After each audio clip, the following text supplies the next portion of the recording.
कपड़े चुराने वाली चुड़ैल। हबलू नाम का लड़का अपने माता पिता के साथ रहता था। हबलू के 2 छोटे छोटे भाई बहन थे और उसका परिवार बेहद ही गरीब था। माता पिता कपड़े धोने का काम करते थे, जिससे उनका गुजारा बड़ी ही मुश्किल से चलता था। कुछ दिनों से हबलू के माता पिता की तबीयत खराब होने की वजह से उसे ही नदी पर जाकर कपड़े धोने पड़ते थे। एक दिन की बात है, हबलू नदी के किनारे बैठकर कपड़े धो रहा था। ये जिंदगी भी कोई जिंदगी है, लोगों के कपड़े धोना। अगर कपड़े अच्छे से ना धुले तो लोग कितना सुनाते हैं और ऊपर से उल्टा पैसे भी नहीं देते। कपड़े धोने की वजह से नदी का पानी गंदा हो जाता है। उसी नदी में एक चुड़ैल रह रही होती है। जब वो नदी का पानी गंदा देखती है तो गुस्से से पागल हो जाती है। कौन है जो मेरे रहने की जगह को गंदा कर रहा है? अभी जाकर बताती हूँ उसे। हबलू नदी में कपड़े धोकर उन्हें वहीं पेड़ से बंधी रस्सी पर सूखने के लिए डाल देता है और वहीं पेड़ के नीचे कपड़े सूखने तक उनका इंतजार करने लगता है। हबलू को पता ही नहीं चलता कि बैठे बैठे कब उसकी आंख लग गई और कुछ ही देर में चुड़ैल भी नदी से निकलकर आ जाती है। कौन है जिसने मेरे रहने की जगह को गंदा किया है? तभी चुड़ैल की नजर रस्सी पर सूख रहे कपड़ों पर पड़ती है। अरे वाह, ये कपड़े तो बड़े ही सुंदर सुंदर है और ये साड़ी कितनी खूबसूरत लग रही है। तभी चुड़ैल अपने पहने हुए कपड़े देखती है। मेरे कपड़े कितने गंदे हैं, हम लोगों को तो अच्छे कपड़े पहनना नसीब में ही नहीं होता। तभी चुड़ैल कपड़े देखकर सोचने लगती है, क्यों ना इनमें से एक कपड़ा चुरा कर मैं पहन लूं, कौन सा इस लड़के को पता चलेगा। चुड़ैल जल्दी से रस्सी से एक साड़ी उतारती है और नदी में ले जाकर पहन कर देखती है। ये साड़ी मुझ पर कितनी खूबसूरत लग रही है, इसमें तो मैं एकदम हूर की परी लग रही हूँ। फिर कुछ देर बाद हबलू की आंख खुलती है। उसे पता नहीं चलता कि कब शाम हो गई। अरे शाम हो गई, समय का पता ही नहीं चला। अब जल्दी से कपड़े उतार कर घर चलता हूँ, नहीं तो रात हो जाएगी। हबलू रस्सी से कपड़े उतार कर घर चला जाता है और घर जाकर कपड़ों की गिनती करके उन्हें एक गठरी में बांधने लगता है।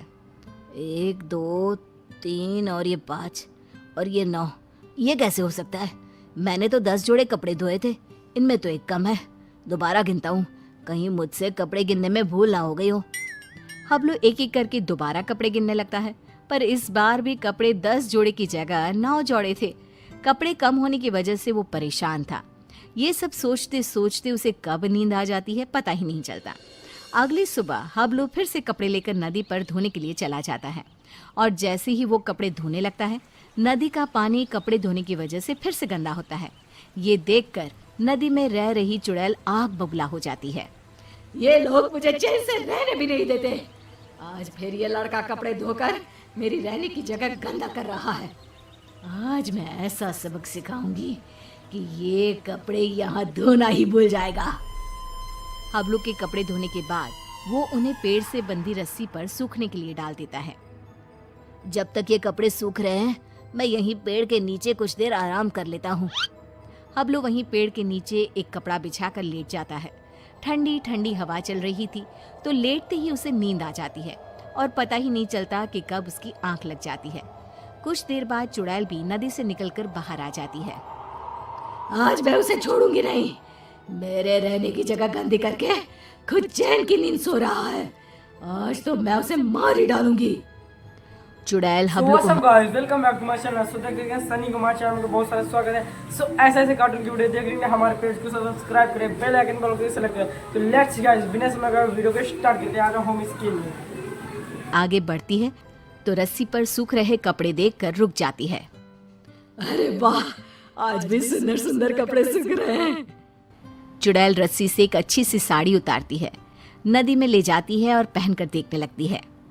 ये साड़ी तो मुझ पर कैसे भी ज्यादा सुंदर लग रही है। वो चुड़ैल साड़ी पहनकर नाचने लगती है। मेरा पिया घर आया ओ राम जी, मेरा पिया घर आया ओ राम जी। अब तो जब भी कपड़े धोकर सुखाया करेगा, मैं चुपके से जाकर उसके कपड़े चुरा लिया करूंगी और पहन लूंगी। उस लड़के को पता भी नहीं चलेगा कि उसके कपड़े कौन चुरा कर ले जाता है। और अगले दिन नदी का गंदा पानी देखकर चुड़ैल फिर से बाहर आती है और फिर से देखती है। ये लड़का आज भी कपड़े सुखाकर सो रहा है।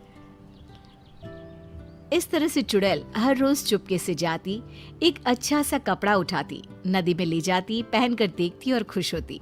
जब हबलू सोकर उठता तो वो एक जोड़ी कपड़े गायब पाता। कपड़े चोरी होने की वजह से हबलू बहुत ज्यादा परेशान हो जाता है। समझ में नहीं आ रहा कि मेरे कपड़े कौन चुरा कर ले जाता है। अगले दिन हमेशा की तरह वो कपड़े धोता है और उन्हें पेड़ से बंधी रस्सी पर सूखने के लिए डाल देता है और पेड़ के नीचे कपड़ा बिछाकर लेट जाता है। सोचने लगता है कि आखिर कौन है जो मेरे कपड़े चुरा रहा है और मुझे पता भी नहीं चलता। ये सब सोचते हुए हबलू को नींद आ जाती है। गंदा पानी देखकर चुड़ैल बाहर आती है और ध्यान से सभी कपड़ों को देखने लगती है। तभी उसे एक लाल रंग का सुंदर सा लहंगा पसंद आता है और वो उसे अपने ऊपर लगाकर देखने लगती है। ये लहंगा तो बहुत ही सुंदर है, इसे पहनकर तो मैं रानी लगूंगी, रानी। इस लहंगे को पहनकर अपनी चुड़ैल सहेलियों को जाकर दिखाऊंगी। जब वो मुझे इस लाल लहंगे में देखेंगी तो मुझसे जल बुझ जाएंगी। इससे पहले कि ये लड़का सोकर उठे, मुझे ये लहंगा चुराकर नदी में ले जाना चाहिए। फिर वो चुड़ैल वो लाल लहंगा उतारती है और तभी हबलू की आंख खुल जाती है। वो चुड़ैल को देखकर डर जाता है और फिर से वापस अपनी आंखें बंद कर लेता है। बाप रे, ये तो चुड़ैल है। अच्छा, तो यही हर रोज मेरे कपड़े चुरा कर ले जाती है और मुझे पता भी नहीं चलता। फिर वो जैसे ही लहंगा नदी में ले जाने लगती है, अरे ये लहंगा लेकर कहाँ जा रही है? ये लहंगा तो जमींदार की पत्नी का है। अगर मैंने उसे लहंगा नहीं लौटाया तो वो मुझे जमीन में जिंदा ही गड़वा देगा। नहीं, वो लहंगा मुझे चुड़ैल से वापस लेना ही होगा। पर कैसे, समझ में नहीं आ रहा। वो लहंगा मैं चुड़ैल से लूं तो कैसे लूं? हबलू बाकी के कपड़े उठाकर घर ले जाता है और रात को लेटा हुआ चुड़ैल से पीछा छुड़ाने की सोचता रहता है। तभी उसके दिमाग में एक तरकीब आती है। हाँ, ये ठीक रहेगा। इससे चुड़ैल कपड़े भी नहीं चुराएगी और हमेशा के लिए वहां से चली भी जाएगी। फिर जैसे ही सुबह होती है, हबलू हमेशा की तरह कपड़े धोकर रस्सी पर सूखने के लिए डाल देता है और पेड़ के नीचे जाकर सोने का नाटक करने लगता है। लगता है आज फिर इस लड़के ने कपड़े धोए हैं। चुड़ैल नदी से निकलकर बाहर आती है तो देखती है कि रस्सी पर केवल आज दुपट्टे ही दुपट्टे सूख रहे हैं। ये क्या, आज सिर्फ दुपट्टा? कोई बात नहीं, आज मैं इसे ही ओढ़ लेती हूँ। जैसे ही चुड़ैल रस्सी से दुपट्टा उतारकर उड़ती है, उसके पूरे शरीर पर खुजली होने लगती है। मर गई रे, ये मुझे खुजली क्यों हो रही है? अरे कोई तो कुछ तो करो। हबलू आंखें बंद करके सब कुछ देख रहा होता है। अब आएगा मजा। बड़ा रोज कपड़े चोरी करके पहनती थी, अब पहन कर देख कपड़े। आज इस चुड़ैल को पता चलेगा कपड़े चोरी करके पहनने का नतीजा। आज के बाद ये कपड़े चोरी करना भूल जाएगी और फिर कभी जिंदगी में किसी के कपड़े नहीं चुराएगी। चुड़ैल इधर उधर भागने लगती है। खुजली, खुजली, अरे बचाओ, मेरे शरीर पर खुजली हो रही है। अरे मर गई मैं। अरे कोई तो मुझे बचाओ, मुझे नहीं पहनना ये दुपट्टा। अरे इससे तो मेरे शरीर में खुजली होने लगी है। अरे मुझे नहीं चाहिए इस लड़के के कपड़े। और चुड़ैल नदी में जाती है और सारे कपड़े लाकर वहीं डालकर भाग जाती है। और फिर वो हबलू तो क्या, किसी और को भी कभी परेशान नहीं करती।